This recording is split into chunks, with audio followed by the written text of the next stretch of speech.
The next generation Peugeot 308 has landed in Australia. There's a new look, fresh drivetrains and new technology and safety, which is all expected to coincide with a significant increase in price when the production version touches down in the fourth quarter of 2022. It's been a long wait for this latest generation model. Let's take a closer look.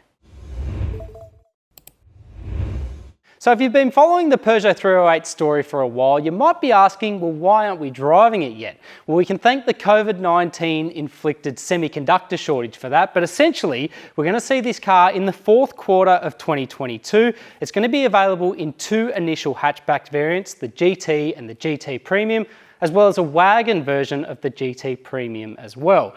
Now, pricing is yet to be confirmed, but we can expect a significant jump on the outgoing base price of about $30,000 plus on road costs. The new 308 is underpinned by Peugeot's latest EMP2 architecture. Now, that's resulted in a 55mm increase in wheelbase, but also a 20mm reduction in roof height. And I have to say, in the skin, it makes for a very athletic profile.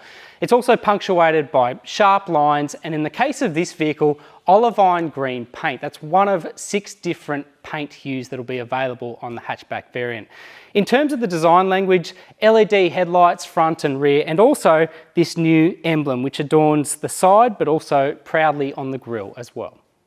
The 308 will initially be available with a 1.2 litre turbo-petrol 3-cylinder engine which displaces 96 kilowatts and 230 newton metres. So it will be standard fare in both the GT and the GT Premium hatch, plus the GT Premium wagon.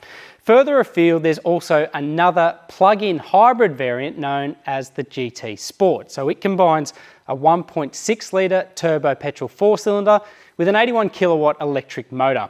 Now, if you're wondering, there is currently no prospect of either a GTI hot hatch or a 308 diesel, and that's on account of stricter emission standards around the world. With such a sleek appearance outside, it's no great surprise when you jump inside the cab of the new 308 for the first time. It is a huge elevation in interior presentation and also materials. So we're in the flagship GT Premium spec, and you jump in the driver's seat straight away, you notice the softness and the support of the Napa leather chairs up front, but also the darkness of the materials and the quality as well. Nice contrasting stitching at all the different focal points and softer touch materials as well. In terms of technology, we've got a 10-inch center touchscreen display matched by a 10-inch virtual instrument cluster as well. And again, we see Peugeot's shrunken steering wheel resides here in the cockpit too. It's not everyone's cup of tea, but I've spent enough time in 308s that you learn to live with it, and it actually begins to make a little bit of sense. It's also a nice point of difference between this car and every other mid-size hatchback out there.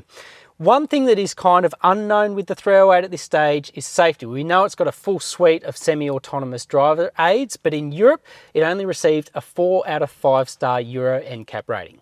The premium theme also extends to the rear seat space, albeit with harder contact points and no centre armrest to speak of. That said, the 308 does get rear air vents, separate power outlets and door pockets in the back as well. And I reckon that increase in wheelbase has delivered marginally more legroom in the back seat too. That is our first look at the third generation Peugeot 308 on local soil. We'll be driving this car on Australian roads in the coming weeks, and around the same time we'll also learn about its pricing structure as well. So stay tuned to the Car Sales website, social channels and YouTube for more details.